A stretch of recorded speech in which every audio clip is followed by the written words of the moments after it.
Well, one of my questions, and this is for every like Batman movie iteration of the Joker, is like, how does he get all these goons to just sign on as nameless name tag bagooneries? They're buffoon goons. Gotham is full of follower goons who are just looking for somebody to follow. Like every criminal has goons. They should make a whole movie about the goons of Gotham. Thousands of them, and they just flip. Like, you kill my boss, I work for you now. I don't know. I don't have morals or principles here. All of us ain't got no family, and we need some monies and some cool jackets. I could just see them all getting together at the local watering hole and being like, how are things going? Got a new job. Oh, really? Yeah, work for Two-Face now. Oh, Two-Face. I heard he gives benefits. Yeah. Well, I'm thinking of going to being one of Riddler's goons. No, I can't do Riddler because Bane just stomped his ass, so Bane's actually looking for new goons. Oh, Bane's looking for goons. You better hop on it.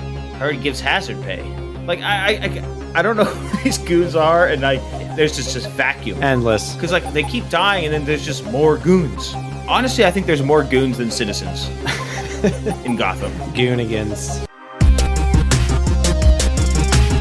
What's poppin', corn dogs and corn dogettes? We're back. It's Just Play It. It's your boy, Jimmy Popcorn, Jimmy Crackcorn, James. I'm one of your hosts. And I'll be your other host. I'm Nick, the lead corn dog himself. Corn dog, chief operator of the operation. Welcome in. We have an exciting review for you guys this week. We're back in that MCU, baby. This is Not So Marvel Cinematic Universe, aka the non-cinematic universe. We're looking at superhero movies, comic book movies that don't currently belong to any major cinematic universe, especially the MCU, because this is a DC property.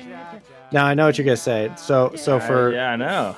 Like I was saying, for like the X-Men movies, like those would be considered not MCU proper, but they're starting to adapt it via the multiverse. And I know they actually did it with this movie, with the most recent Flash movie. They did. Never saw the most recent Flash, so I couldn't tell you. Apparently it was booty cheeks.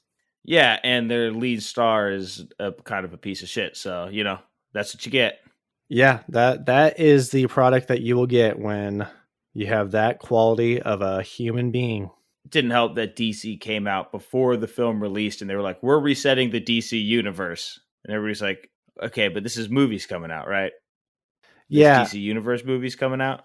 Maybe you know a little bit more than me, so let's just rewind it a little bit. So James Gunn, director of Guardians of the Galaxy movies, he gets caught up in the digging up old tweets, whatever BS, and then he's temporarily kind of put on ice for Marvel. And then in the meantime, he's like, all right, well, DC's asking me to do Suicide Squad, so I'm going to go do that. It does great, I think, in the box office. At least it did well. At least it was better, well reviewed than the original Suicide Squad.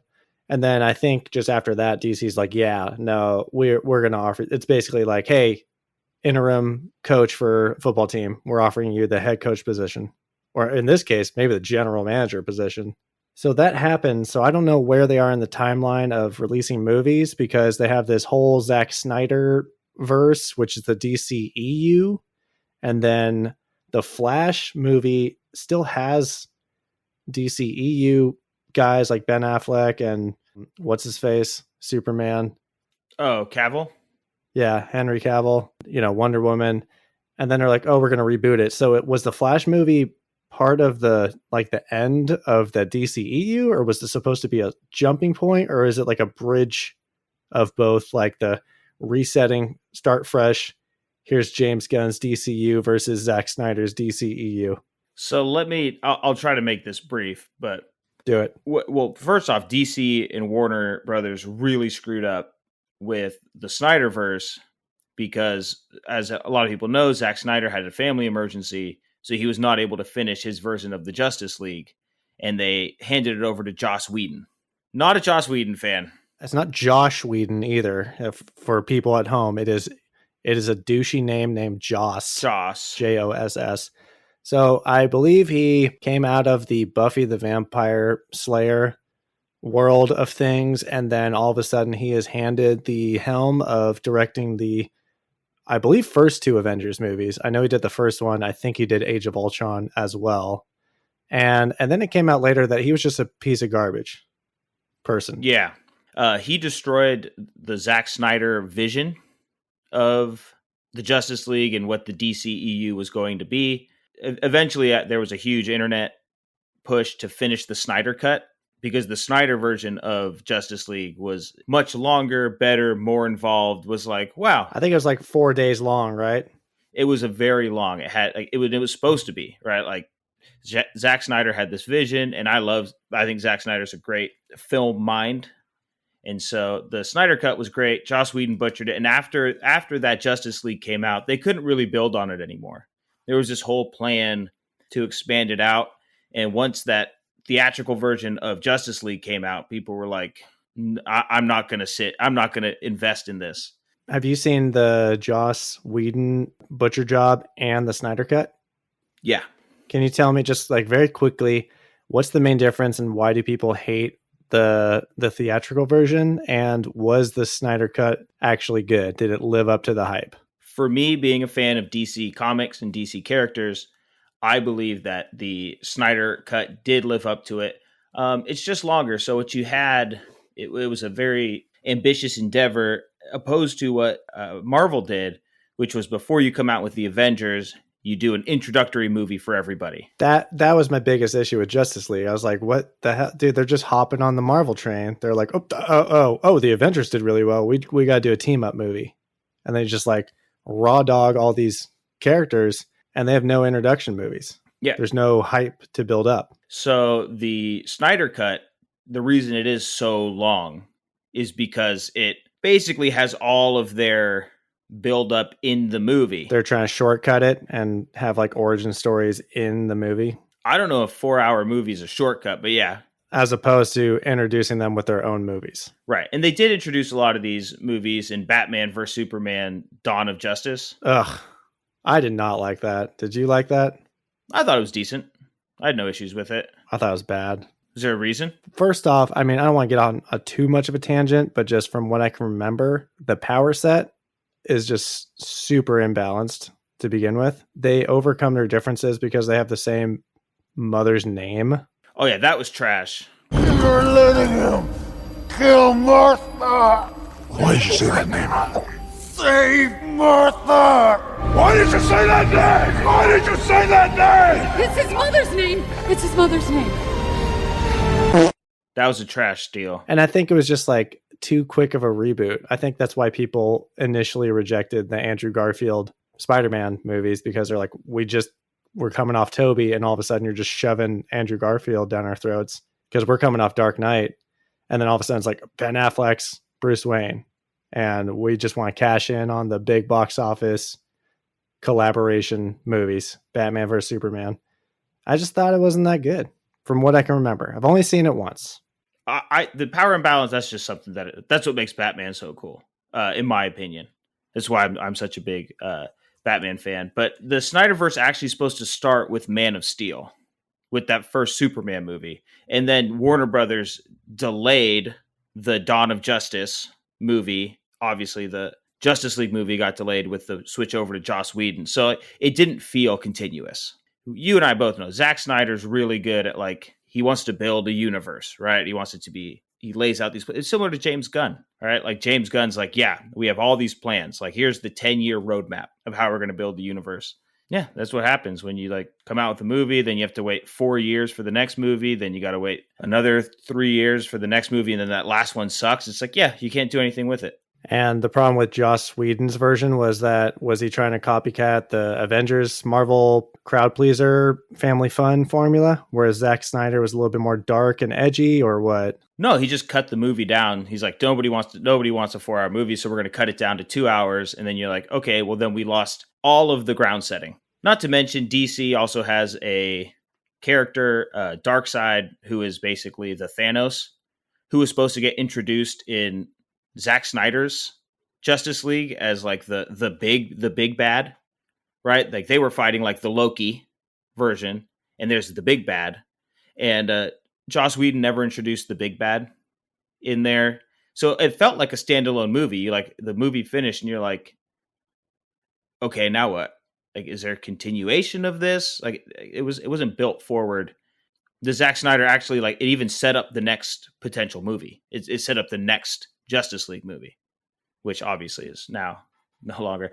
DC also does stupid things like they have a Flash TV show that's going on at the same time. Yeah, I always get confused because there's like the CW verse and then like the theatrical universe. Just use the same guy. It's kind of like what Marvel did with Agents of S.H.I.E.L.D., but like technically it could be in the same universe, but they won't confirm it until they have all their ducks in line. And they're like, oh, you know what? There's actually no plot holes. By the way, Agents of S.H.I.E.L.D. has been taking place in the background this entire time. They don't cross-pollinate characters besides Agent Coulson, who allegedly died in Avengers, but then he is a featured character in Agents of S.H.I.E.L.D. So you're like, okay, is this a different timeline? Or did he fake his death? People are crossing their fingers that Agent Coulson's still alive. I'm glad you brought that up because I feel like Warner Brothers really drops the ball with DC movie properties. DC has such great characters. Some of the best. Obviously, Batman is probably the most popular and the best character on paper that DC has created. Me personally, I don't get Superman. He's never been my thing. I think Lifetime Batman has to be the most popular superhero of all time. Yeah, I think he's basically like the Spider-Man of DC. Spider-Man is probably the most popular and best written character on paper for Marvel, and I think I can say the same for Batman and DC. I think they have the best backstory, setup, limitations, and powers. And best villains. You got to have good villains. Yes, exactly. Spider-Man, Batman probably have the best catalog of one-on-one villains. Because there's like group villains, like Avengers always fight somebody, or Justice League always fights so-and-so, but Batman, like Joker, Bane, Scarecrow, Riddler, Kite Man, Firefly, Poison Ivy, Penguin, Two-Face. The list goes on. They're super recognizable.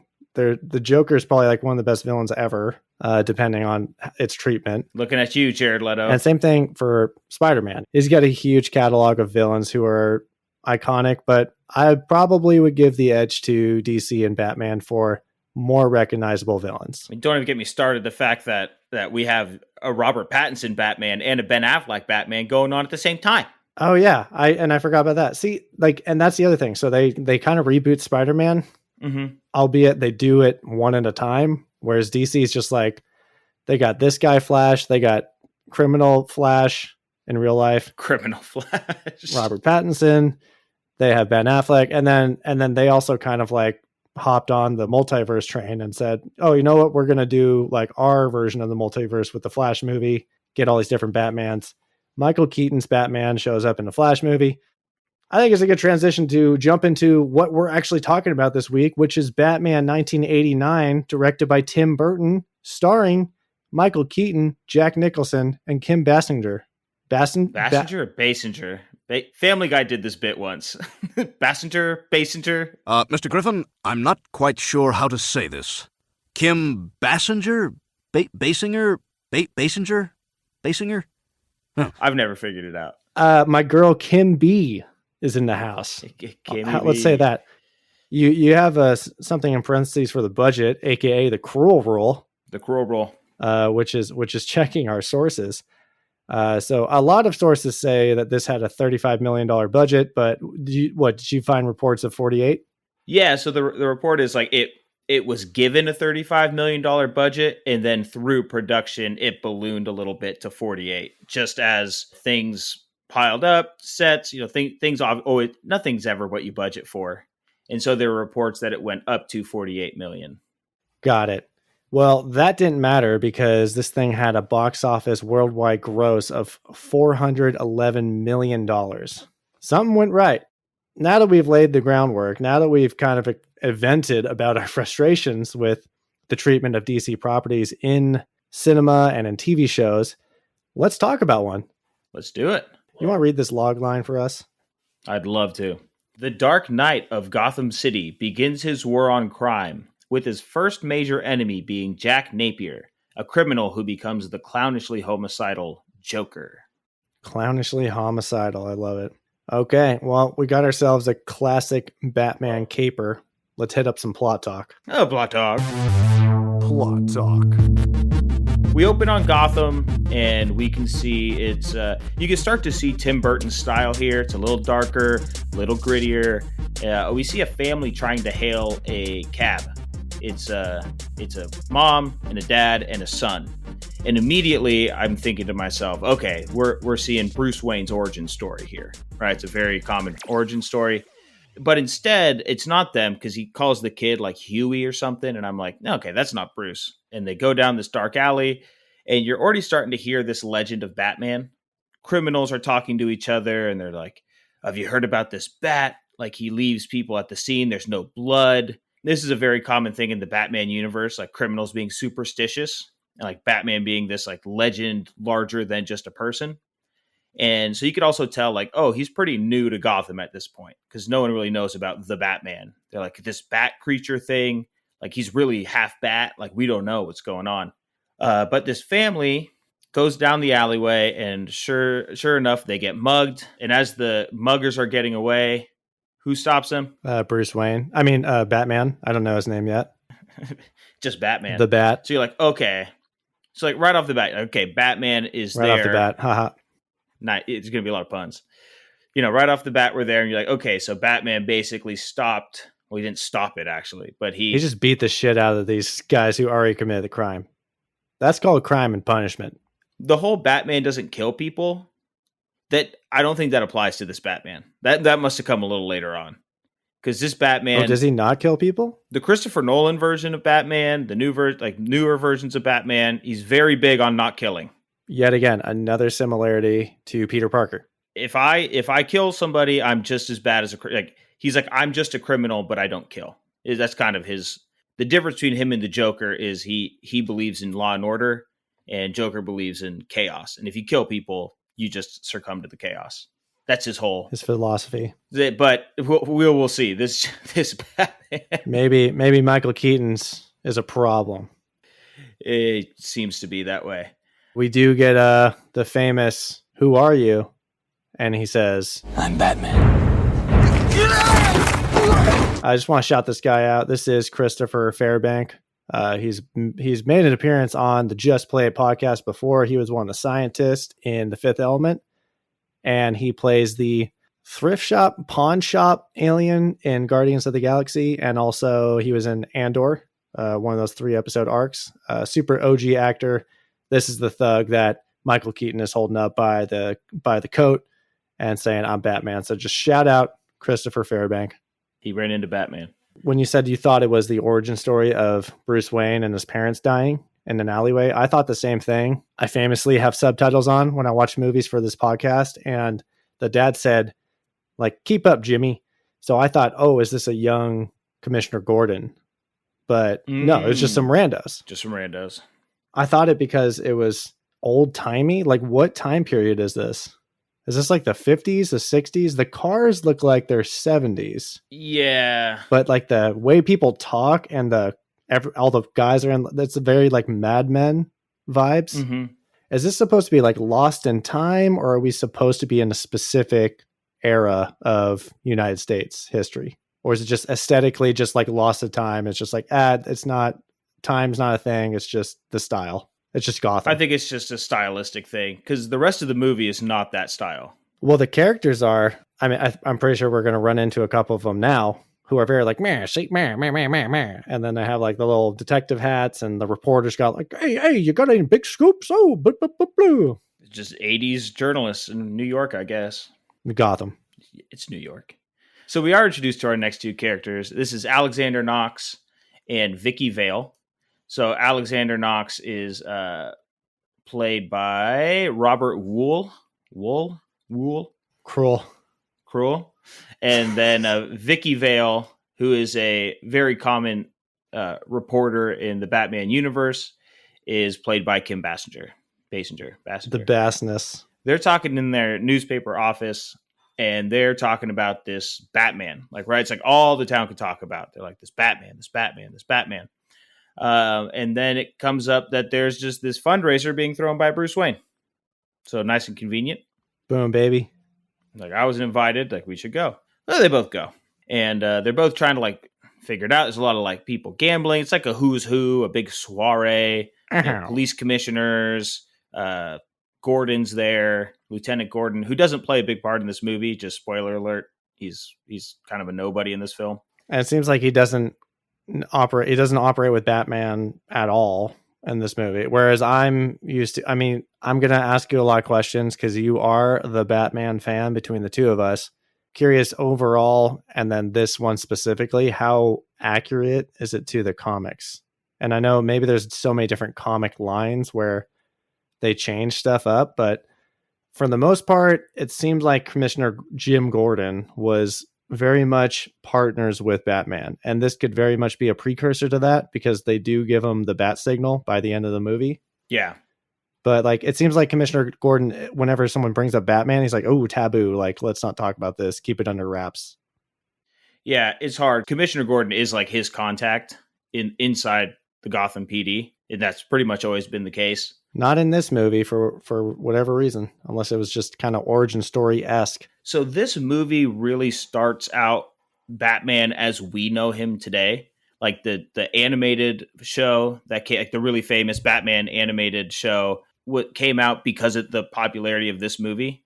You got to remember, Batman hadn't been on the screen since Adam West, like the golly gee Batman, which was super campy, and people were like, superheroes are not it, and I cannot take them seriously.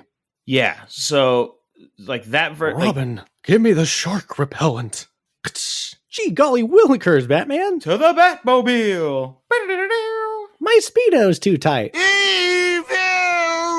Yeah, so this is really the first time Batman's been on the screen that hasn't been Adam West since like 1966. Big drought. The version of Batman we know really started with this. So when you say like, aren't Batman and Commissioner Gordon a lot closer?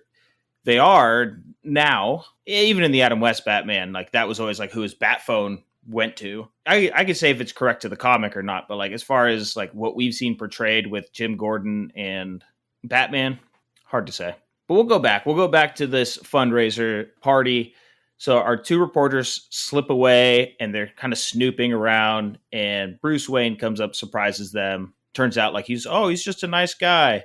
You know, he's talking to him. They're like, oh, he's not this elusive jackass billionaire. And during this scene, Bruce Wayne and Vicky Vale just get this immediate sexual tension. You're like, oh man, this is happening. Boiling hot. I think we should also kind of mention what's happening on the flip side of things.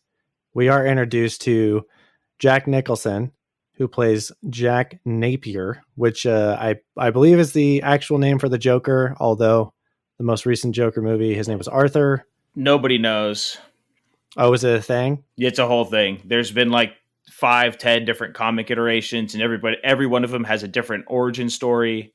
Every one of them has a different name. It's kind of like this elusiveness. Okay. I'm not sure if they built it that way intentionally, where he's just so enigmatic of a character, but that's just how it is. Name, backstory, origin. I was gonna say it's not so much the name behind it, but just the Joker persona. It is. It's called out in The Dark Knight with Heath Ledger, like where he tells multiple origin stories about how he got his scars. Like that's kind of an homage to like there's nobody knows. Yeah, he's just a crazy person. So he tells his origin story multiple times. But there is a comic book version of this origin story in this movie. While we're on topic of this, is there a majority comic book accurate origin story for the Joker? Because the Heath Ledger one, the Joaquin Phoenix one, it seemed like they're just like emotionally unstable. There's some sort of brain chemical imbalance. And then in this one and other comic books and the Harley Quinn animated show, he fell into a vat of acid. So like, is it both? Is it one or the other? What's like the more recognized backstory? This is the most common one, the falling into the vat. Now, he wasn't a gangster beforehand. The very common one is he was trying to be a stand-up comic, right? It's kind of an amalgamation of, everything you've seen on the screen. So he's almost like Arthur's character in Joaquin Phoenix's Joker, and he's trying to be a comedian. He doesn't have like the laugh thing, but nice guy, and he's in debt to the mob, and they're going to kill his wife. he goes and does a job for the mob, falls into the vat of acid, returns home to his wife. His wife leaves him. He's a freak, and then he just cracks. And like his big thing in the comic books is like everybody's one bad day away from being me.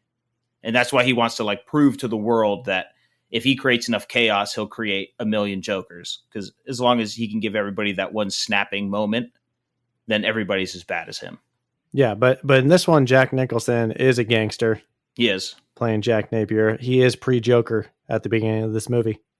He's got like a meeting with this mob boss, Carl Grissom, who I guess is like the criminal lord. He's kind of like the kingpin of Gotham City, kind of like brings all the organized crime families together and is kind of like the unofficial president, the leader, the czar of the situation. Mm-hmm. He is a douchebag, and he sends Jack to this chemical plant called Axis Chemicals, and it's a setup, I believe. Because he tips off, he tips off a corrupt detective, and this detective was another like, meh, see, meh, meh, meh, meh. And you're just like, okay. So the corrupt detective is there, Jack's there.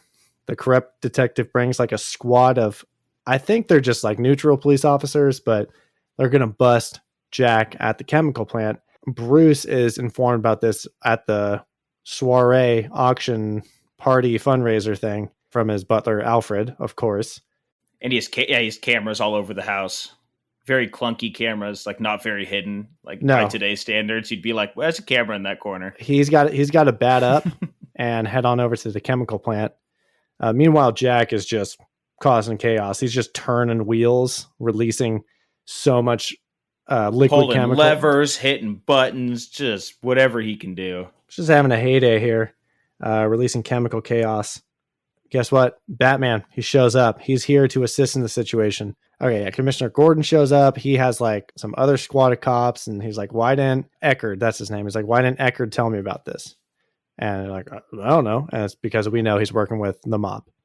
He's a dirty cop. The guys, they really say Eckerd a lot. They're like, Eckerd. But the guy who ends up playing Two-Face in the Christopher Nolan Batman movies is Aaron Eckhart, and it's spelled the same way as it is in this movie. So I was like, it's kind of fun. Speaking of Two-Face, Harvey Dent is played by Billy D. Williams, who I think everybody knows as Lando Calrissian. I was like, oh, that's Lando. Fun fact, he does voice Two-Face in the Lego Batman movie. That is fun. He never got to play Two-Face in this Batman universe. They replaced him with Tommy Lee Jones in Batman Forever. So there's Batman Returns, and then there's Batman Forever, but did Tim Burton not direct that one? Tim Burton did Batman and then Batman Returns. For some reason, I thought I heard, like just recently by chance, that Batman Forever was a different director. Yes, Batman Forever was a different director with... Val Kilmer was Batman? Wait, is this supposed to be the same, or was this a replaced project by Warner Brothers? I don't know. I didn't get too deep into the rest of the Batman. So you have Batman, you have Batman Returns, and then Batman Forever. Then that had Val Kilmer, and then they did Batman and Robin, which was George Clooney. So they were just replacing Batmans. So were these supposed to be continuous, or were these reboots? They're continuous because they have like this Commissioner Gordon's in all of them. I was gonna say Pat Hingle is coming up as Commissioner Gordon in Batman Forever. So I don't know what happened. Okay, that's another thing that DC just fucks up. It's just like, can you be clear, like with what's going on? Like, is this a reboot? Are you? What are you doing?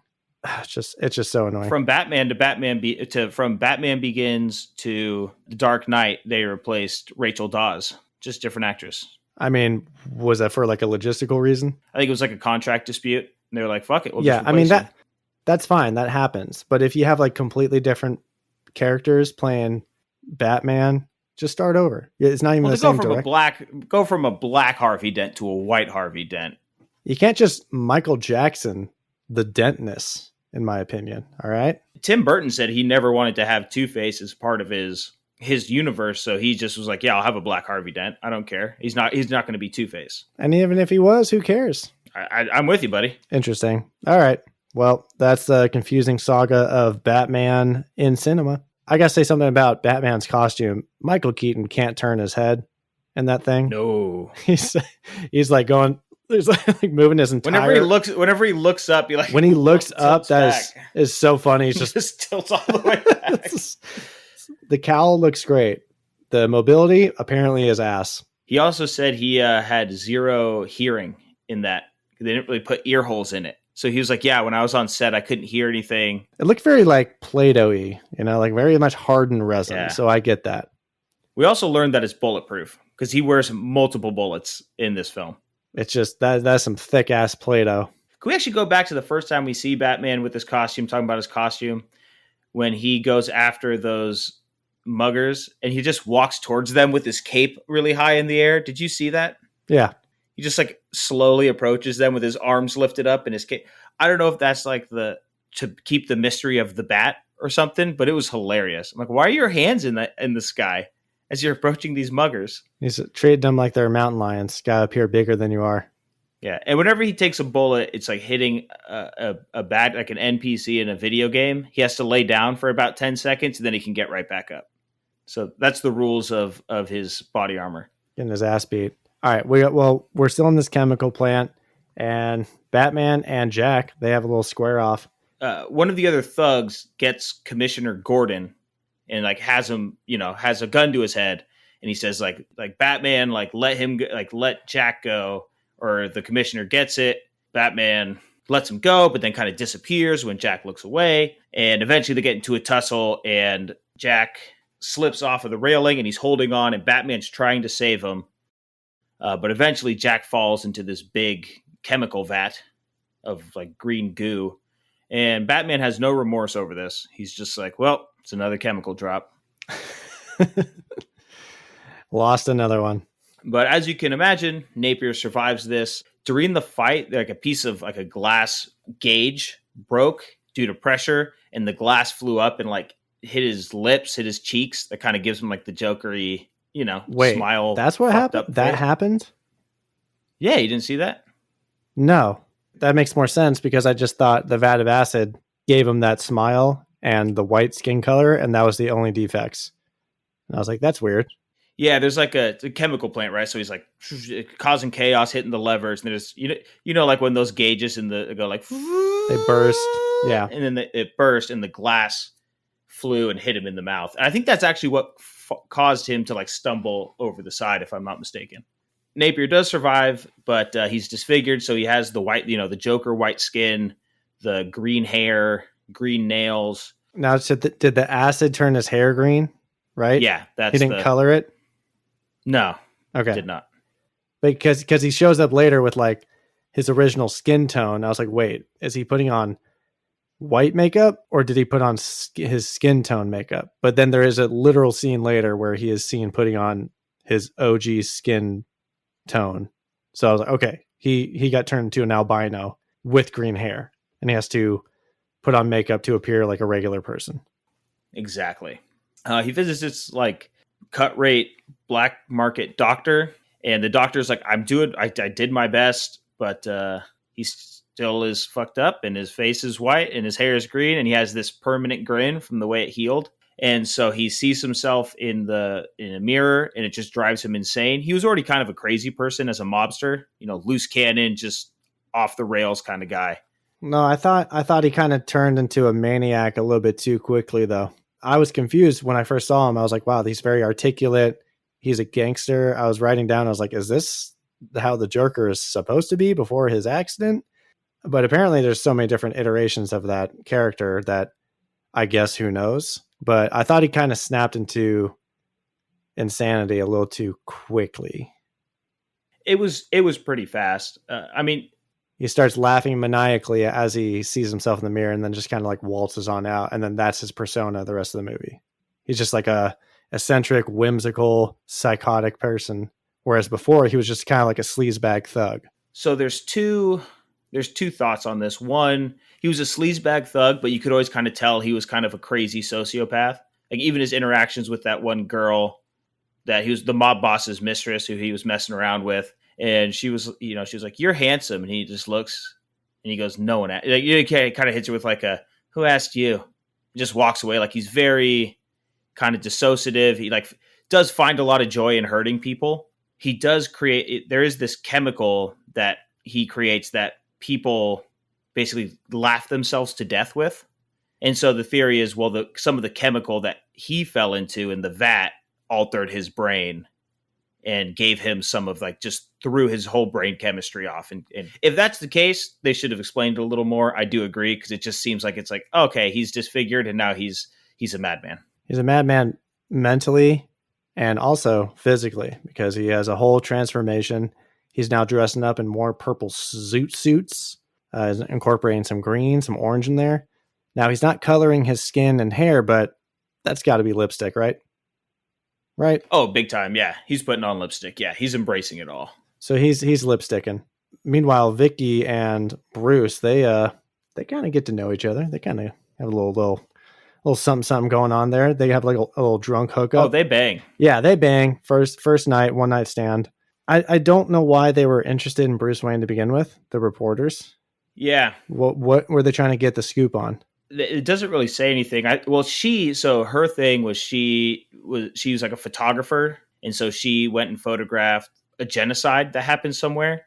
So she really wanted to do an MTV Cribs thing with Bruce Wayne. She wanted to document his house and have this whole so she's trying to do this whole expose. That's what it is. She's trying to do this whole expose on Bruce Wayne and his house and his mansion, the Wayne Manor.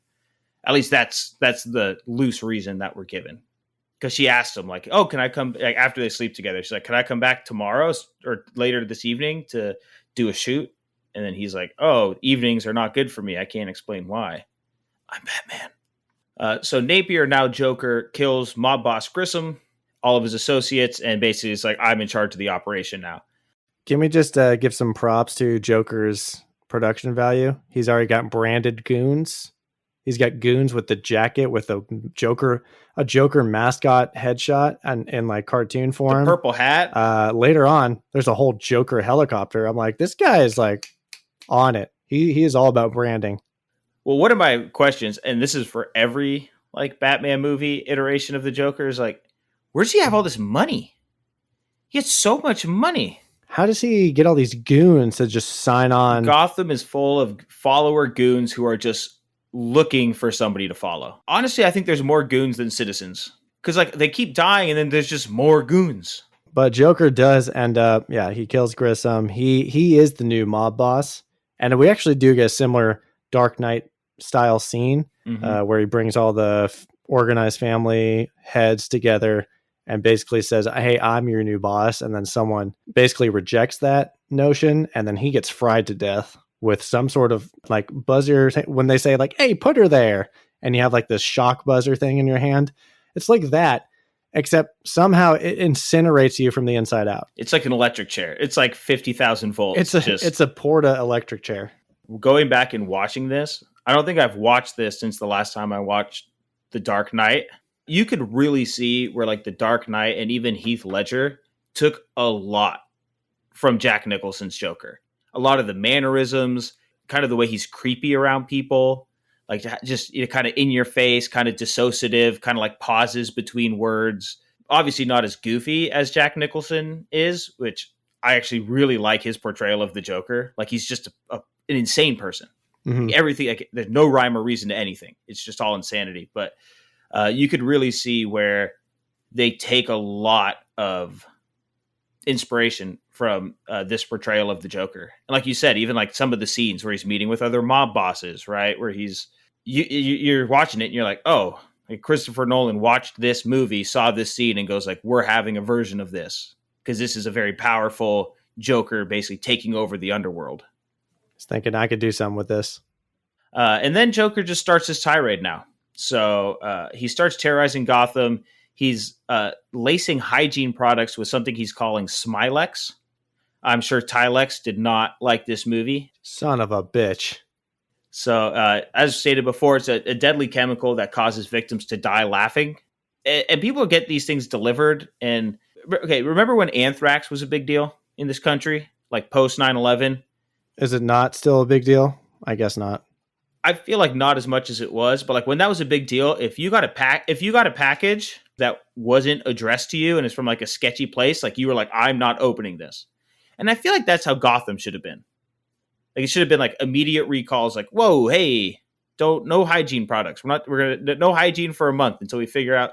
I don't know what his death toll is in this movie, but if all of his plans worked as they should have, I mean, he's got to be up in the hundreds, thousands maybe. He falls into a vat of acid, and he is just on top of his criminal gang.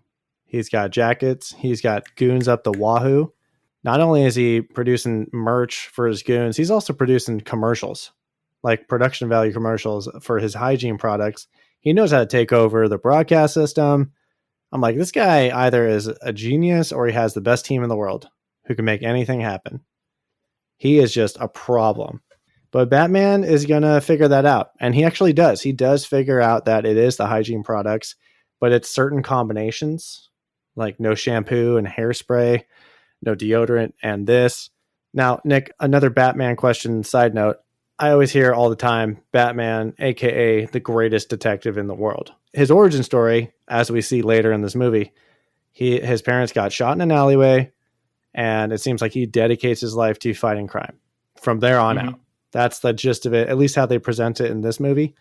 How does he go from some rich kid to some gadget building, secret lair building, big brain, top tier IQ detective in the world? Like, they don't really explore that or explain why he's so good at investigating and solving crimes. He just kind of is in this movie. Mm-hmm. Can you kind of enlighten me on like how, like, give me a brief history of how that came to be, and if they dropped any hints of that in 1989's Batman? Because it kind of went over my head. So they didn't drop hints of it at all in 1989's Batman. They actually didn't really talk much about the origin story at all, which I'm actually okay with in general. Basically, the idea of Batman is kind of think of him as Tony Stark almost.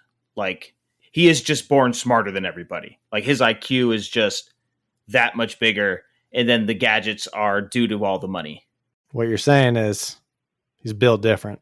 He's 100% built different. And like you said, after his parents died, he just dedicated his life to this. So he just like got really, really, really, really good at this. Like, did nothing but this from age, 12 to 25. Okay. And then you have all the money in the world, and yeah, there you go. Yeah, you have all the money and time, so I guess, yeah, you don't have to worry about paying bills, Bruce. Yeah. Like, I like the way Batman Begins did it. Like, him leaving Gotham, getting trained, by Ra's al Ghul. Like, that was a really good way to be like, hey, here's how you have all your skills. You trained with these Here's how you're a badass fighter. Yeah. Here's how you do this. Yeah. Another plot we have here is that the Joker becomes infatuated with Vicky Vale, Bruce Wayne's love interest at this point. She's out to lunch. She thinks she's meeting Bruce. She is not. She's being set up by the Joker. She gets a package. Again, I would not have opened it. It looks like it's drawn with like crayon. It looks like in the Benchwarmers when that kid had his own birth certificate that said I am 12. It's written like that. It says urgent. She opens it and it's a gas mask. She puts it on. Everyone here gets gassed to death. Again, the Joker's body count is huge. And then the Joker and his henchmen come in, and it's like it's a museum. They just start vandalizing all the paintings and like fucking things up. And one of the henchmen has a boombox on his shoulder, and there's just this like, it's like very 80s music, and they're just like dancing through the halls. And I was like, wow, this is really campy and weird, but I also really loved it. Well, I'll tell you this. It wasn't just any 80s music. This is featured music by Prince. He has 2 like original songs for this movie. And it said it in the opening credits. It was like featuring songs by Prince. Yes. This art museum scene kind of reminded me of like a kid movie montage, like where they're just like running around the house, like painting on the walls and having a ball while the parents aren't in town. But to kind of contrast the darkness of it, the senseless murdering that Joker does, you can kind of allow it. Yeah, it just gives you a glimpse like, oh, he's just a crazy, like he doesn't care. Like the amount of people he murdered, like, because they're kind of dancing over dead bodies. So it's like this really kind of dark, funny, like, what is he doing? But again, just really gives the whole, this guy's criminally insane. Batman does come in, rescues Vicky. Joker wants to take Vicky with him because she's the photographer. And so he's like, I want you to document, like, you're an artist. I'm an artist. I'm a homicidal artist. Basically, like, all of my like schemes of killing it's art, which is a weird take. Like, I don't think I've ever heard that part for a Joker before. It was an interesting take on it. But Batman comes in, rescues her, takes her to the Batcave, gives her all the Smilex research. Is like, you have to tell them, and then basically knocks her out and lets her wake up in her apartment. What do you think about this Batmobile? It's what people in the 80s thought was super futuristic. It's a very Tim Burton Batmobile. Just quick little fun facts about it. This is a custom design, obviously, and it was kind of given as a concept to Tim Burton, and he's like, yep, I want that shape, I want that style. The headlights were actually from a Honda Civic, and the taillights were actually from a Ferrari. This Batmobile does have a lot of gadgets, but I think the most hilarious specific gadget it has is a specific dome spotlight to blind passengers when they become too suspecting of Batman's identity. Because Vicky looks at Batman. Bruce, obviously, as we know, can't turn his head in that goddamn costume, just gives her the side eye and then hits a little button and a spotlight comes on specifically to blind the passenger. So Bruce thought about that. My favorite gadget of his is actually on the Batwing, and we'll get to that later. Okay. Again, going back to contrasting of the movies, this, you actually saw a scene very similar to this in Batman Begins when Rachel gets poisoned by the Scarecrow. And they're racing back to the Batcave, and she's like freaking out in the Batmobile, and it's very like back and forth, like lucid dream. Yeah, and like the angle that you're seeing from Vicky, like every time they're passing stuff, it's very blurry, very fantastical. I was like, oh wow, this is kind of similar. Like they're going down back roads into this secret entrance, spooky back roads. So the next day, Bruce Wayne's in his Batcave, and Alfred, and this is just Alfred in every version of Batman, basically gives him this, like, I don't want to see any more Wayne family members die. You should go, like, you like this girl, you should go tell her who you are, which is weird. Alfred doesn't ever want him to reveal his identity because he doesn't want to hurt anybody. He's like, you can't put other people in danger. It's like his big thing, their big thing. But Alfred's like, go do it. And so Wayne's like, okay. So he goes to her apartment, and he's trying to reveal a secret identity, but he's like, he can't, nervous and fumbly about it. And who shows up to Vicky Vale's apartment?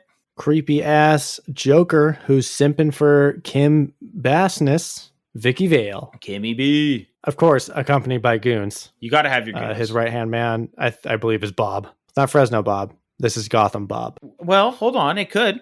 Fan theory. Maybe Fresno Bob flipped. Well, he could have fled. He could have moved after he got burned. Unconfirmed theory.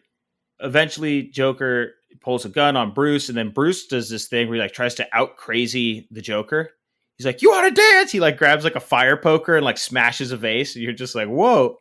Big Will Ferrell energy and the other guys. Well, I'll talk to you. You're reasonable. No. You want to talk to me? Yeah, Alan, what are you doing? I'm going to make you eat a plate of human shit. Yeah, he just like gets up in his face. Then the Joker points his gun at him, and he says this line, and he goes, "Have you ever danced with the devil in the pale moonlight?" Bruce Wayne goes, "What?" And Joker says, "I don't know. I think it sounds cool. I like to say it before I kill my prey." Shoots Wayne, who actually survived because in some scene, I thought he was like on camera this whole time, but apparently this must have been when he like slipped away when Joker first showed up. He put some thin ass aluminum tray to cover his heart. Dude, it looked like it was silver. It looked like it was like a nice silver tray. I'm giving him the benefit of the doubt on this one. I thought you were going to say Joker says this line, which is one that I wrote down, which was, you never rub another man's rhubarb. I didn't know what that meant. I don't know. But I was interested. It sounds like he's saying that like about, I think Vicky's the rhubarb in this situation. But he does have some of these really funny, like just sayings where you're just like, what? Again, just confirming you're an insane person. Later on, Bruce is sitting back at his Batcave after he gets up. After he gets shot, he like disappears. Like he could have just sat there in the corner until like Vicky was like, "Oh, are you okay?" But like he just disappears out of Vicky's apartment. He has to do a very Batman thing, which is just vanish while no one's looking. Which I always want the camera on them when that's happening, so I could see them like get up and scurry away. And Vicky's like looking around like, "What the hell, man? You just left? I just got like almost assaulted by a psychopath." Like, wait, he's still down the hall. Where'd you go? Is this flashback time when we see This is flashback time. for all the different variations of Batman and Joker, the origin story from what I have seen in every single show and movie has been the same origin story of Bruce Wayne, where his parents wander down an alleyway. They get murdered by thugs every time. There's a pearl necklace. Mm-hmm. But then the thug is about to cap little kid Bruce. And he's like, you ever dance with the devil in the pale moonlight? And I was like, what? Oh, Joker killed the parents? What's the age difference? I thought they were the same age. Is that go back to the comics? Is that accurate? No, this is extremely inaccurate, actually. Because Joaquin Phoenix's Joker, he's hella old. And I think there's a young Bruce in that, right? There's like a 10-year-old Yeah, Bruce. like an 8-year-old or 10-year-old. So I'm Bruce, like, yeah. wait, if they flush out this universe, like when Bruce grows up in 15 years, is Joker going to be like 85 and like, yeah, Batman, I'm going to kill you? It's like, was there an age difference, or are they supposed to be the same age? We don't know Joker's age, so I don't know. This though, this he's like Akon. Yeah, there you go. That's probably it. No, this is like a really bad nitpick. This is like a pretty cardinal sin almost. The guy who kills Batman's parents is a guy by the name of Joe Chill. Okay. Daddy, chill. Joe Chill. Yeah, Sounds like a joke or it's like a street name. like a rap persona. Yeah. Yeah, I'm Joe Chill. So this is actually, I did a little research on this. I'm like, why would you choose? Like, this is a very interesting decision to make here. So this was something Tim Burton really wanted. The writers hated it. However, this was going on. He made this decision during the 1988 writer's strike. So in 1988, the Screen Actors Guild was on strike, similar to what we have going on right now. Mm-hmm. And so the writers weren't there, but Tim Burton, they had like scab writers, and like no one was going to tell Tim Burton no. So Tim Burton had this idea to put it in, and nobody pushed back on it. And like the original writers of the screenplay are like, that's so bad. Like it's such a that's the incorrect creative license to take there. That's a comic book crime. To answer your question, this is not correct. Well, hey, speaking of things that the writers didn't like and people knew they were going to get a lot of shit for, why did Alfred let Vicky Vale just waltz on into the Batcave? Excuse you? I would fire him. This is another thing the writer said. Family friend for decades? I don't care. I would be like, dude, you're fired. What the hell? You had one job. Well, you have many jobs. You got to do my laundry. You got to go fetch my beer.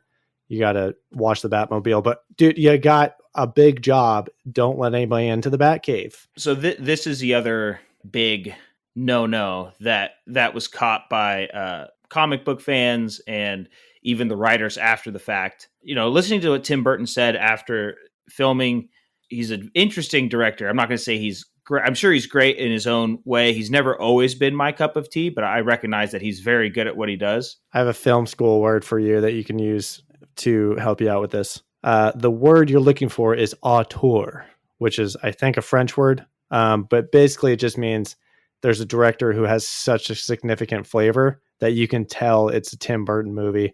You can tell it's a Spike Lee movie. You can tell it's a Christopher Nolan movie, you know? Yeah. Auteur is like, that's a Tim Burton movie, no doubt. Auteur. I'm going to use that. Burton, he had a quote afterwards where he was like, yeah, the movie itself is pretty boring. He goes, it was just such a cultural phenomenon. You know, the content of it was so appealing to people, but the movie itself was Tim boring. Burton said that about his own movie? Yes. Yeah, that's what Tim Burton said. You know, on the film, Burton remarked, I have the quote here, I liked parts of it, but the whole movie is mainly boring to me. It's okay, but it was more of a cultural phenomenon than a great movie. So I'm not sure how big of a fan of Batman Burton is. Like, you could see this in other areas. I think it happens in Star Wars quite a bit. I was going to say, you know, like they hand the reins off to J.J. Abrams, who I think is a great guy. He makes a lot of fun action movies. And he could probably say, like, yeah, I love Star Wars, but he's not a Dave Filoni. Exactly. Which obviously is a friend of the show, and he's an actual fan of Star Wars, so he's got to give it the proper treatment, due diligence. Let's look at 2003's Hulk, On Lee.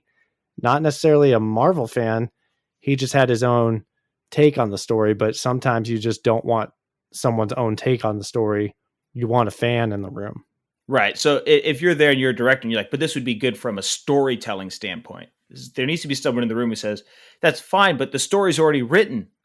Like the characters already are who they are. We need to just portray that. You have creative license to portray them, but you can't deviate off this. And I get it would be good for another non-Batman movie. J.J. Abrams in Star Wars, you could tell he was just like, wow, wouldn't this be really cool? And there was no one in the room who was like, it would, but that pretty much violates the tenets of already established Star Wars lore. Right.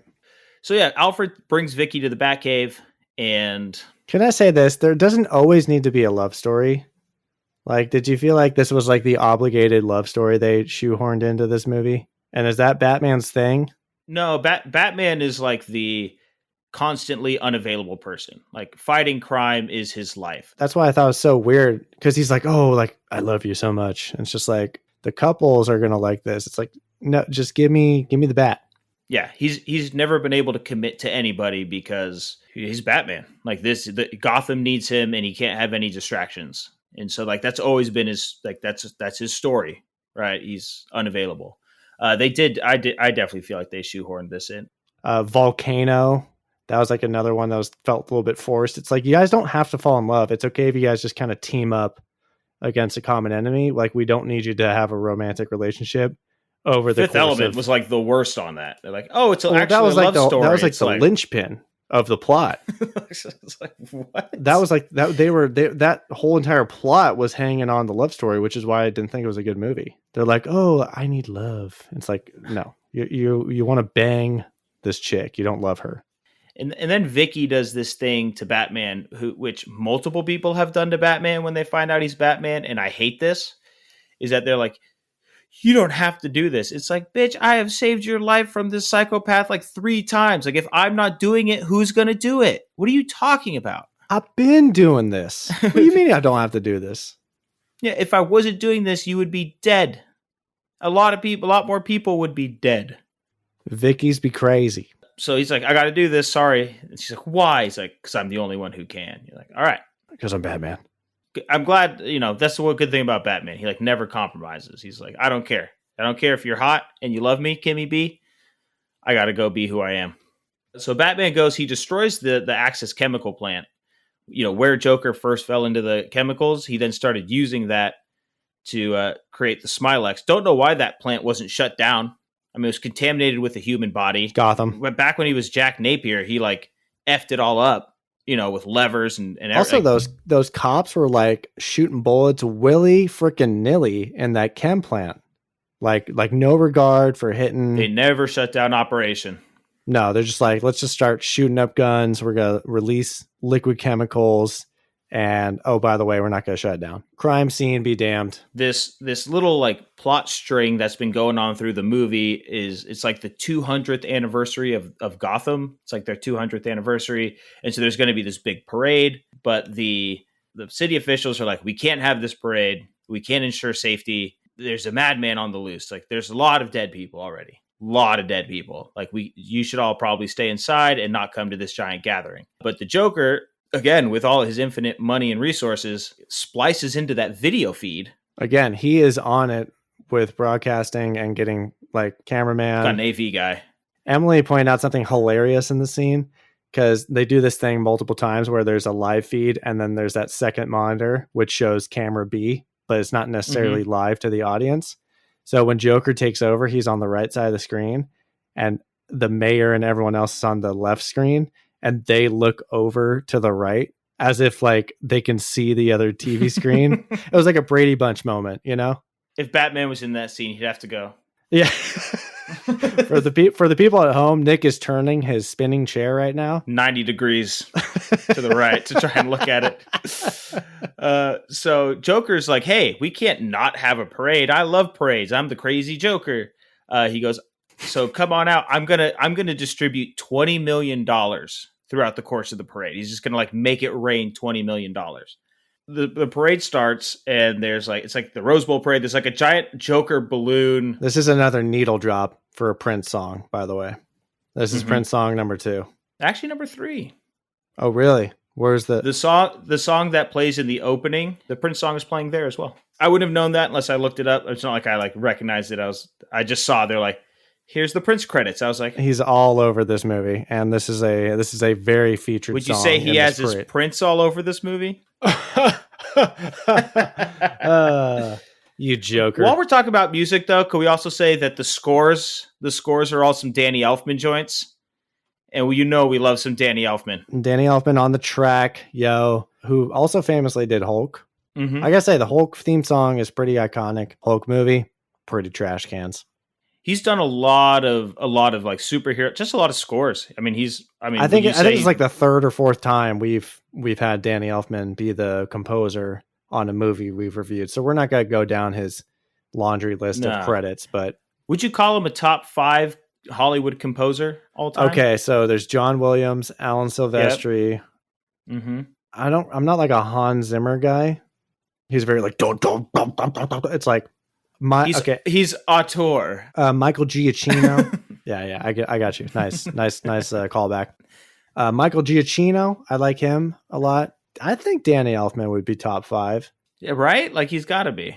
I think John Williams is universally known as the GOAT. I personally love Alan Silvestri, Avengers, Back to the Future. Iconic scores. But John Williams, I think, just has too many Super Bowl rings when it comes to too many bangers scores. Jurassic Park, when you're talking about Harry Potter. The best bands, and you're like, this band might be really good, but this one band just has all the bangers. And when somebody has all the bangers, there's nothing you can do. But I am excited for like the new wave, like Ludwig Göransson, who did Black Panther, and he did the Mandalorian theme song, like with the flute. That's a good start to your resume. Yeah, no, that's bangers. That's dope.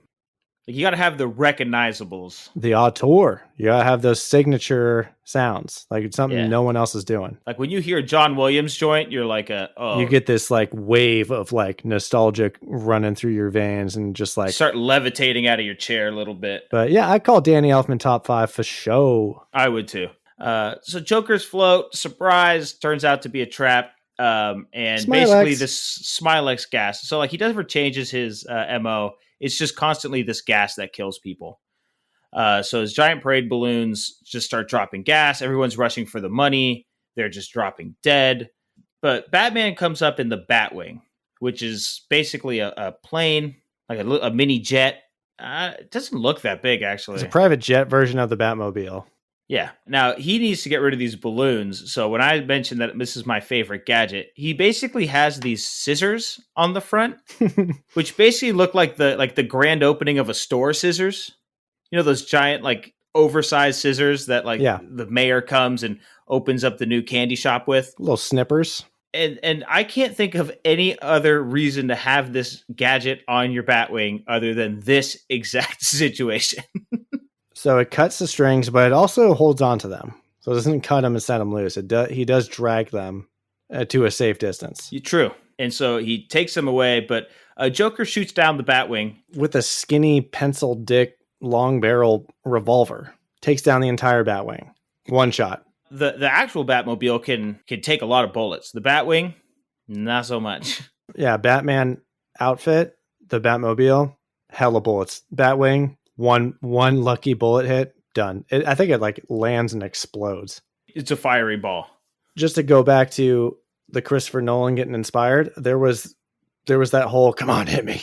And I was like, oh wow, like yeah, no, there is a lot of similarities to Heath Ledger's Joker, Christopher Nolan, and this one because he's like looking at the Batwing. He's like, come on, hit me. Yeah, I noticed that too. I was like, oh yeah, I love that scene, the hit me scene. I quote it all the time. Not the way it's supposed to be quoted.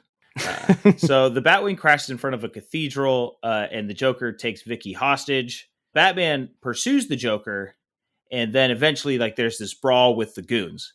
Now, the Joker has a couple goons that like doing a lot of kung fu tricks before attacking. Like that 80s thing where, like, a guy would, like, pull out a couple swords, then he'd do, like, a bunch of flips and a bunch of, like, sword moves as, like, an intimidation tactic, and then the Batman just kind of, like, kicks him. It's just like Indiana Jones. Very much so. I did appreciate how physically vulnerable Bruce Wayne was. I mean, the Batman suit obviously is like a tank and can handle all this like ballistics and punches, blows to the ribs and whatnot. Bruce Wayne's kind of like not an overpowered fighter. He falls down a lot. He's very clumsy, and he's not like super like agile. He's just kind of, I did appreciate that. It's like, okay, we didn't see him train to become a badass fighter. Therefore, I shouldn't expect a badass fighter. He's just kind of, it was almost like Kick-Ass, where it's like, he's just kind of there. He's suiting up because he knows it's the right thing to do, but he's not necessarily like a ninja. He's not necessarily a martial arts master. He's just kind of, sometimes he gets his ass kicked. It's kind of like a street brawler almost. He has to really just rely on the gadgets and the right timing. Mm-hmm. And of course, his like bulletproof suit. I'll agree. I mean, from all the 80s movies we've watched, like fight choreography just is not where it needs to be. Like where it gets to like the late 90s, like fight choreography gets really good. It had to be like a kung fu movie for it to be good fighting. Yeah, exactly. You need like martial artists. Actually do it. Yes. Jackie Chan, Bruce Lee. But this is where I was talking about where he kills people. He throws this dude down, like they're up at the top of this like bell tower of the cathedral, probably like 30 stories high. Like wraps his legs around his neck and like flips him over. Yeah, and throws him down like a 30-story staircase. You know, the staircases that are like... Yeah, you have the shot of the camera going down. You see the multiple staircase spiraling up to the top. Yeah, it's a long way. So he throws this guy down, and like I'm like, this guy is dead. Dead. He has killed this man. Hella. Batman eventually beats up the goons, gets the Joker, and Joker basically tells Batman, like, you made me by dropping me in this vat. And then Batman hits him. And this is probably what Burton was going for here with the whole Jack Napier killed his parents, where Batman's like, you made me first because you killed my parents. So it's like, oh, it's this cyclical thing. Like, it's mind blowing. Parallels. Whoa. It's not. It was kind of like a Martha situation. Why did you say that? It was a little Martha-y. Like, we have this common thread. We're two sides of the same coin. Yeah. We were talking about the Joker origin stories before. The second origin story of the Joker, there really is no origin story. He's just a crazy person who saw Batman being a vigilante, and like Batman's presence led the Joker to become who he was, because he saw this vigilante going out, and then something snapped in him and became the opposite, which is probably the Heath Ledger Joker origin story. Like, and so there's this whole dichotomy of like, if Batman didn't exist, the Joker wouldn't exist. So like by Batman being Batman, people are dying, and it's supposed to be this whole like moral dilemma. Yeah, the fight happens. Bruce throws Joker off of the ledge. Joker doesn't actually fall off the ledge. So him and Vicky go look over the ledge to see the Joker. Never go look over the ledge, because what happens?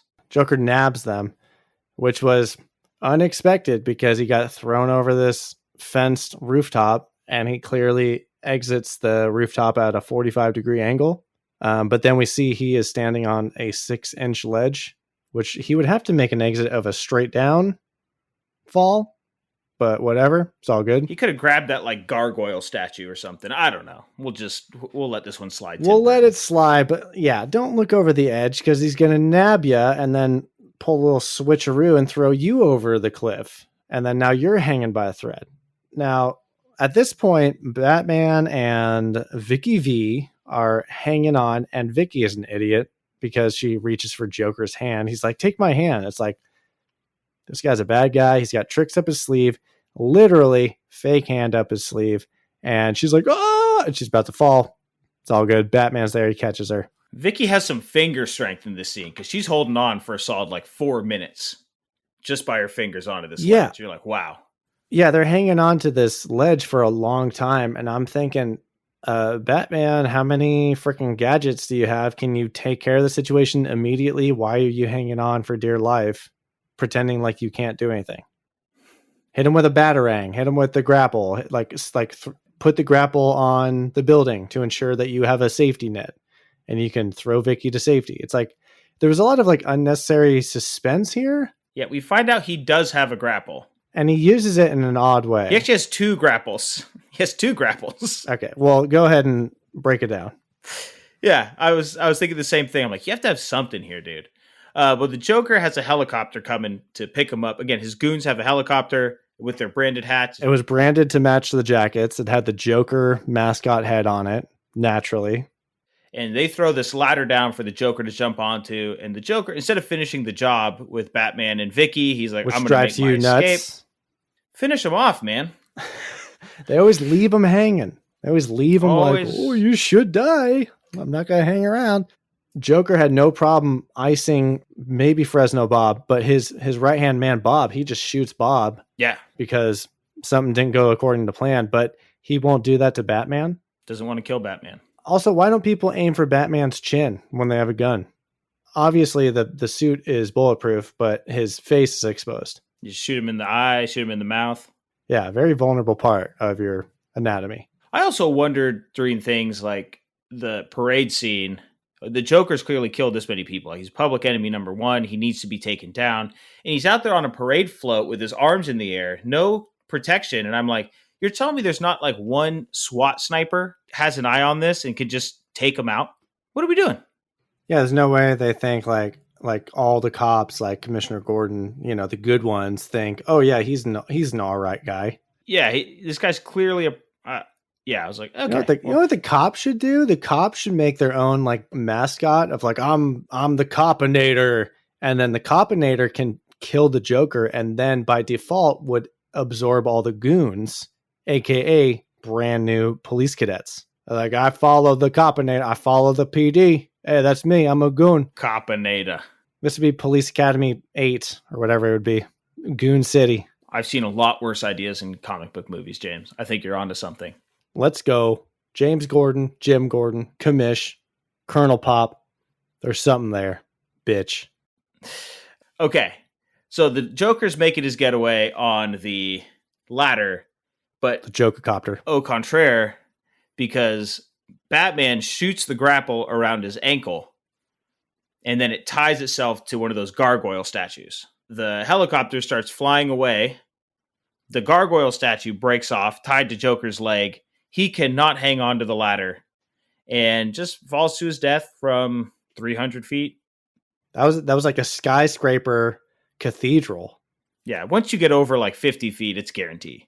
Like, it's just done. 100% death guaranteed. Batman and Vicky slip off the ledge. Whoa. Batman has another grapple. As they're falling, he shoots it up to the rooftop of the cathedral, and these two just stop on a dime. I mean, there's just no whiplash, no nothing. I immediately thought of Amazing Spider-Man 2, and I was like, not realistic. Neck snapped. Yeah. R.I.P. Gwen Stacy. It reminds me of, again, Cutthroat Island, when they have the rope tied to him and get pushed off. Yeah. The gal gets thrown off, and he just catches her. Like, one arm catches, rotator cuff would be shot, ripped out of the socket. It's, out of the socket. Done. So, same with this. I was like, all right. Clean, popped off. The last 10 minutes here it got a little like, okay. Like, you could tell they weren't quite sure how to end the standoff. Again, true Batman fashion would be like, make sure the Joker doesn't die, make sure he gets arrested. Like this, like you're in the future, Joker never comes back. Like, you just kill off the character. Like, they just killed off the character, which is something like never happens in Batman. And a nice old movie trope that we all know and love when people, they don't, I think falling to your death is considered a non-violent, gruesome death by movie standards, but in reality, it's very gruesome. You'd explode. Yeah, no, you splat. But of course, in movies, they catch up to them and they're perfectly fine. They're just like motionless and eyes open, no blood, no squishy features at all. They're just kind of a small dent in the concrete. Like they're a meteor. The people always cave in whatever they landed on, whether it's a car or the ground. The ground doesn't cave them in. They cave in the concrete. Yeah. You gotta love a good old falling to your death movie trope. Batman's done it twice in the last 10 minutes. He's a stone cold killer. Gordon announces they've arrested all of Joker's men. He reads this note that Batman sent to him to read to the police, basically saying, I'm going to defend Gotham. If you need me, call me. They're like, how do we call him? He's like, he gave us this. They unveil the bat signal, the famous bat signal in the sky. And then Alfred takes Vicky to Wayne Manor, explaining that Bruce is going to be a little late. And she's like, I'm not surprised. And then you see Batman looking up from the rooftops, seeing the bat signal as he's watching over the city. Finn. Directed by Tim Burton. All right, Nick. Well, do you want to jump into nitpicks, or do you think we kind of sailed that boat as well as we could during the plot talk? Nitpicks. It's a little difficult because I don't know Batman and you do. So like when I had questions about the lore and the origin stories, you kind of answered them. So if you got nothing, then I don't really have anything either. Neither do I. I think we go right into our talking points, bud. No nitpicks. I have a question. Here's a talking point. Just the one, because we kind of covered my other ones during plot talk. But when comic book stories become movies, I'm always interested as how they explain the oddballness of the superhero's niche and style and quote unquote mascot and name that they pick. So like in Spider-Man, obviously bitten by a radioactive spider, he kind of has like spider-like powers by sticking the walls, and he can shoot. I mean, Toby can organically shoot webs, but in the comics, like he built like a web shooter. He has his senses, his whole thing. Yeah. A lot of the times the media names them in movies. They're like, oh, Dr. Octopus. Oh, this mystery man is Iron Man. And so a lot of times it's like an outside source. Mm-hmm. I don't know about Batman. I don't know if he was self-named, but I'm always interested, like, how do they justify for like a human adult audience to buy into that kind of mascot persona that they've adapted? Like, I think in the Dark Knight series, there's like a whole, like he was like what, in a cave and there was bats or something. And he just kind of like adopted that as his shtick. But like, I didn't really get a sense that they did it in 1989's Batman. I mean, there was bats in the Batcave. Vicky's like, wow, there's bats. And he says something like they're survivors. And I was like, what was that about? He's like, they're also great survivors. He was like, oh. One, what's the comic book like justification? And two, was there any hints of that in this movie? Like, why does Bruce Wayne associate with bats in the comics? A couple things that happen is kind of like a creature of the night, right? He only really goes out at night. And number two, it's basically the myth of Batman, right? Like being a creature, being like a feared creature. Like bats are, pretty universally like feared. No one wants to run into a bat, right? They're kind of creepy and weird. Again, there are multiple authors, multiple different things, but usually the story goes it was given to him by criminals because he was just this guy up on the rooftops, very mysterious, all black, looked like a bat. So they called him Batman. Batman Begins gives him the origin because he fears bats, so he wants to become fear for criminals. So that's right. Historically, it's a name given to him by criminals. Which is then, I just find it hilarious that he's like, yeah, you know what? I like that. I'm going to make a logo out of it and put it on my chest and make a whole theme. Batcave, Batmobile, Batwing, Batarang. It's kind of like what came first, the chicken or the egg kind of thing. It's like... That's just the nature of comic books. Yeah. You got anything? Yeah, I do have a couple things. I want to bring up a couple fun facts. And the first one I always find interesting for especially big movies like this that studios throw a decent chunk of money to, like the casting. So I went back and looked and like who were the picks to be Batman, because Michael Keaton is a little interesting of a pick because he was more of like a comedic actor, almost like comedic drama actor, like Mr. Mom, Night Shift, stuff like that. He just did Beetlejuice right before this. Yeah, which is why Burton kind of liked him a lot and thought he could do it. He's like, wow, this guy actually has some range. But yeah, he was seen as like, they were like, no, he's just going to be another campy Batman. We want a more serious Batman. So the other people that they were considered for the role were our boy Mel Gibson, Kevin Costner, Charlie Sheen, Tom Selleck, Bill Murray.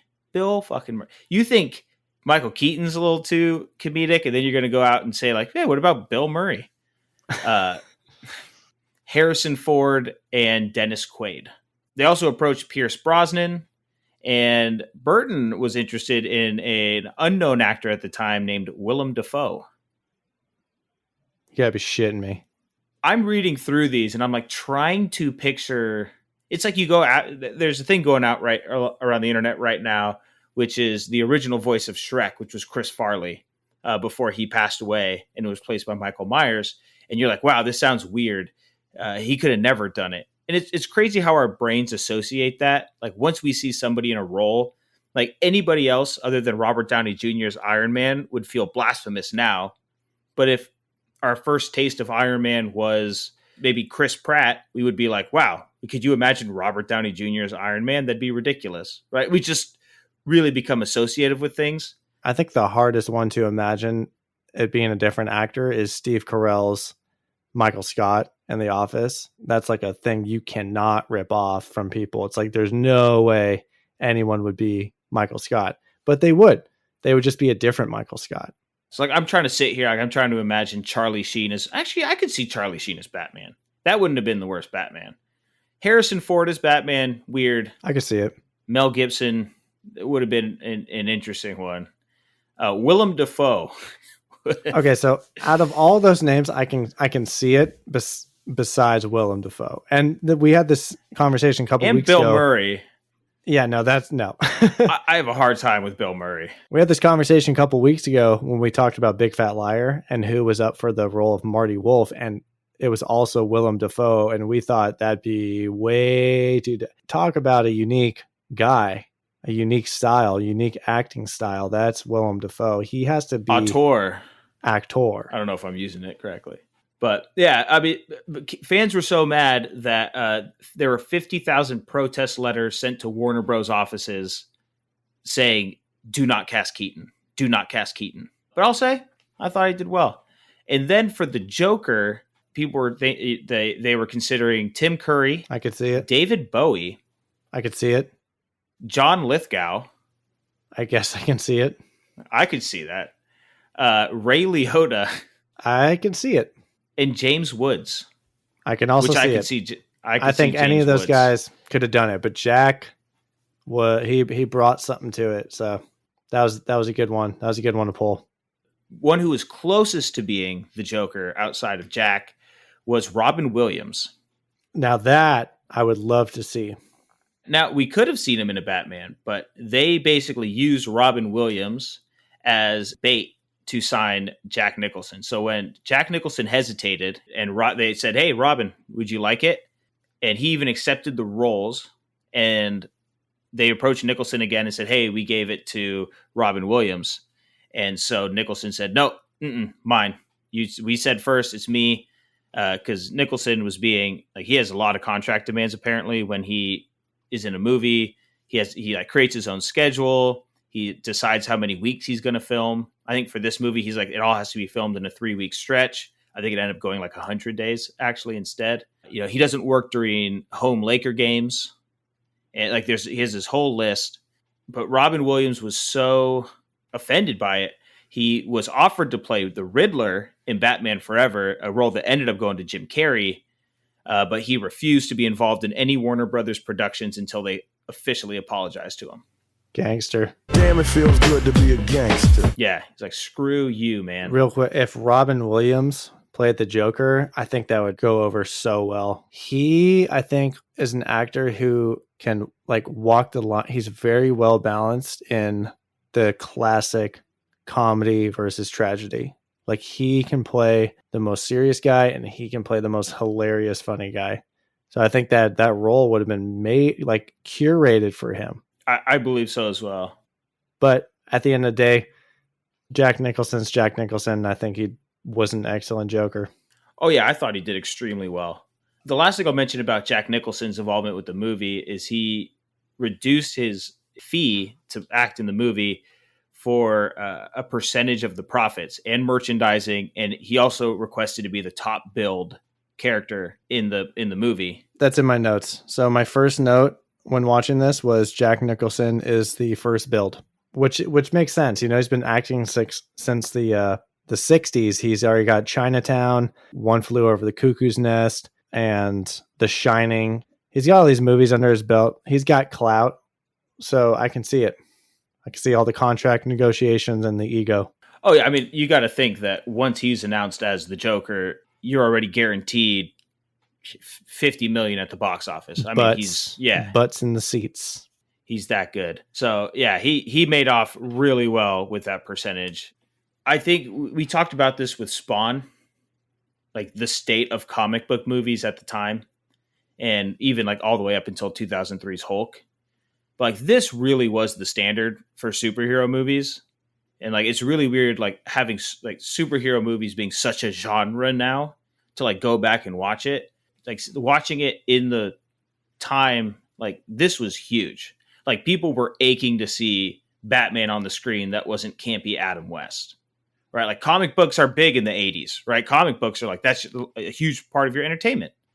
This was unpredictable times for the state of comic book movies because 20-year drought of Batman. And Warner Brothers is promising, like, we promise it's going to be dark. It's going to be serious. It's going to be well done. And, you know, there's whole lot of camp and goof in here already, but it is balanced out with dark visuals and vibes. It's a very dark movie, like visually dark, like gritty. I think they wanted to give it serious treatment. And going back to your point about fans writing in saying, don't cast Keaton. He's a comedic actor. We want this to be taken seriously. They were trying to do it. And I do think there was some sort of sense of a blueprint there for modern day comic book movies. So yeah, I just wanted to say that for like the lens that we view it through. I'll give Batman 1989 some credit there. Hey, Nick, you got any sarcastic selling points for 1989's Batman? If I was trying to sell this to a studio, to Warner Brothers, which they were trying to sell it to writers, like, please write Batman. But if I had to sell it to Warner Brothers, I'd walk in there and I'd just go like this. I'd go, it's Batman. It's Batman. Like, come on, it's Batman. You know what? I'd be right behind you, hands on your shoulders, popping up behind you saying, it's Batman, but with Beetlejuice energy. Yeah, I love that. I love that little caveat. I'd be like, this guy gets it. Hey, hire this guy. We had Tim Burton. Oh. Yeah, apparently they were like planning this since like 1980. Warner Brothers was. They really wanted to get Batman. Still dragging their feet. Classic, never changed. Classic Warner Brothers. Final review. Fight.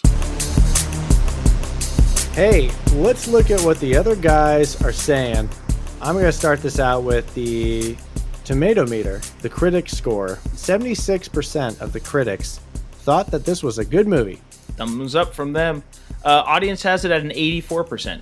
Metacritic, the critic score, a sexy 6.9, aka a 69. Lol. They just had to do it to him. And the Metacritic people say 8.1. And our favorite average of the bunch on 3, 1, 2, 3, 7.5 from IMDb. Classic. Is it just me, or is like every movie we go through the IMDb score end in a 0 or a 5? Like they're just so average. I think I recall something 0.1 in recent episodes. IMDb never takes a chance. It's every single time. Every single time they were right there in the middle. Very apathetic. All right. Well, hey, I think you need to hit me with a laughable log line, some popcorn points, and just your overall final thoughts on the movie. Yeah, let me go ahead and do that for you. So my laughable log line is this. Gotham needs a hero to save them from a clown that fell in acid. Here comes Batman. I gave this an 8.3. Wow. Honestly. I just found myself really liking it. Again, like I mentioned, I had to put myself in the time for it. I thought Jack Nicholson did great. I was debating really throwing down some points for the Joker killing Batman's parents. I just really don't like that. I think that was just a Tim Burton cardinal sin there. Do not tweak. I punish Hulk really hard for this, for not sticking to source material. You're not doing fair treatment. I'm not. Well, this one just gave me a lot more enjoyment. I thought it was just put together well. This definitely is more in the vein of a movie I like. No surprise. If you listen to this podcast, I kind of like the darker, grittier kind of feel of movies. And again, thought Nicholson did great. And something that really swayed me is just seeing its impact on future superhero movies. Great. Some of my favorite movies like The Dark Knight, just like the impact that it had, that these characters had, and how it like really set the stage for the next 30 years of superhero movies, I think is deserves a little credit for. So again, really found myself enjoying this one. Little campy. It's the 80s. You got to roll with it. 8.3. Might be a little Batman bias on your side of the operation, but Oh, definitely is. my laughable log line for Batman 1989. The Batman can't turn his head to see the Joker's clownish behavior to laughing gas the dark city of Gotham. 6.9. Nice. A little sexy 69. I'm going to give it a sexy 69. This is the same rating I gave The Wraith. I am kind of breaking new ground here. I was going to reserve the 6.9 for the so bad it's good rating, but honestly, this is where this movie kind of lands for me. Something you said during the review here, when you said that Tim Burton found his own movie very boring, that just was like that was the nail in coffin for me. I was like, if the director is not about the movie, I know there's no heart in the movie. I'm not the biggest Batman student, so I don't know what's accurate. I don't know what is considered a party foul for Batman, but you're calling out all these things, all these inconsistencies, and it didn't seem like they were made in good nature. It just seemed like they were creatively made by Tim Burton. Positives of this movie: it's very stylized, it's very iconic, it's very recognizable. Batmobile is very recognizable. Jack Nicholson plays the Joker like an ace. And Michael Keaton, I thought he did all right. I don't think he necessarily did a fantastic job. He didn't necessarily do a bad job. I think he just kind of filled the suit. Going off what you said about how it influenced many comic book movies, I think that's great. But I'm just going to say something that you would say. That has nothing to do with the movie itself and the quality of the movie and the writing. Its future effect on movies, awesome, great. But as the standalone project, I thought the story was like, okay. I mean, it's based on a comic, so you're making ties to comic book lore, but then you make your own creative decisions. But as well as Jack Nicholson performed as the Joker, a lot of the times I did think he was just like a twirly mustache, tie the damsel to the train tracks kind of bad guy. I didn't really understand the motive, whereas like the Dark Knight and Joaquin Phoenix's Joker, you really dive into the psyche and you understand why they're doing this, and they're asking these like mind-bending questions about society. Whereas this version of the Joker is just like out to be a villain just for being a villain. And there's goons galore just because there's goons galore. If you're going to adapt them to audiences, you kind of need to justify their behaviors. Like I was saying about the aesthetic of superheroes themselves. It's like you need to justify why they dress up like a bat and have it relate to an adult human audience, the broader audience. If you can toe the line between comic book logistics and reality and kind of make them walk hand in hand to make it a little bit believable of like why I should buy into this outlandish idea, I think that's a good superhero comic book movie. This one is just kind of, it is what it is. It's just like, yeah, he has a crazy Batcave. He dresses up like Batman. He's got a Batmobile. He's the greatest detective in the world, but we're not going to tell you why. And he's Batman, but we're not really going to explain that a whole lot. It is interesting to think about how is this movie going to look in the future. For this film, as you are making it, you're saying, hey, we don't need to explain a bunch of stuff because the entire fan base is going to come watch this movie, grew up in the 70s and 80s, and they've read comic books. They know everything already. Or they know XYZ, so we don't have to get crazy with it. And it makes me think about what media is coming out now, where we're just saying to ourselves, like, oh yeah, like the audience gets that because the culture knows this. But, you know, in 30 years, is somebody going to watch a movie made today and be like, wow, you should have explained that. But if it's something the whole culture already has a handle on, how much do you need to explain it? I don't know. Especially comic book movies, aka the NCU, which we are diving out in. I can't wait for the Hulk, Batman, Spawn shit show crossover that we're all hoping for.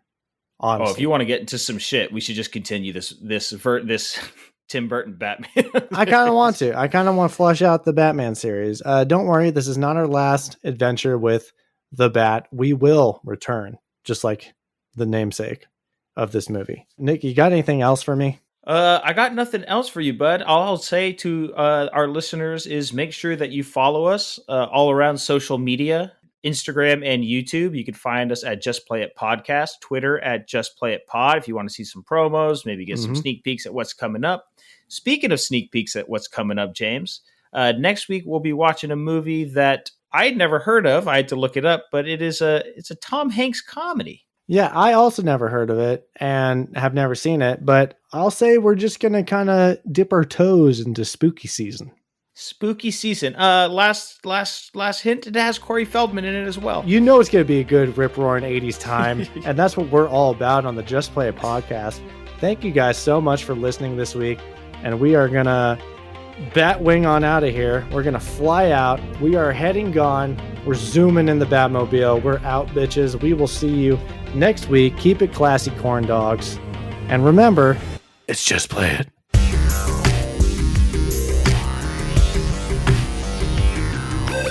Never rub another man's rhubarb.